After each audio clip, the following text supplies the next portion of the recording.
Скъпи приятели, миналия четвъртък беше взето решение на Комисията за нерегламентираното влияние в съдебната система, известна под прозвището Мартин Божанов и Еврото, с което се решава да сложи край на своята работа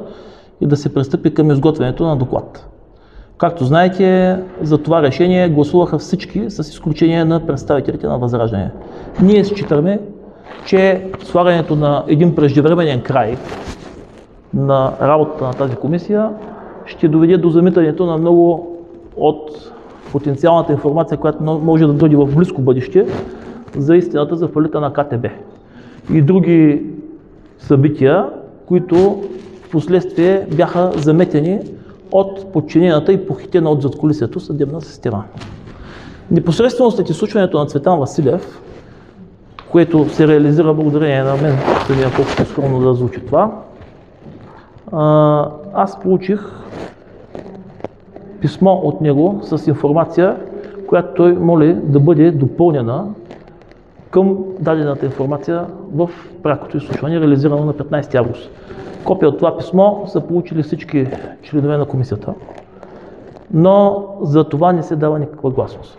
Ето защо, с цел да преварим събитията и да не се изпусне възможността, информацията, която банкерът, находящ в момента в Белград, дава по отношение на процесите, свързани с фалита на КТБ и на похищението на цели клонове от българската икономика и на тяхното разбиване, ние с моя колега Ивайло Чербов ще входираме днес писмено експозе на предоставената информация, за да имаме документална следа,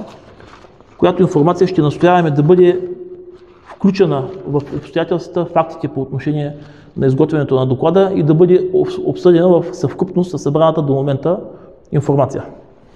Искам да допълня също за тези, които формално ще се захванат с това какво ще има КТБ с комисията, че всъщност от тук става ясно механизмите, по които са действали за да фалират умишлено КТБ,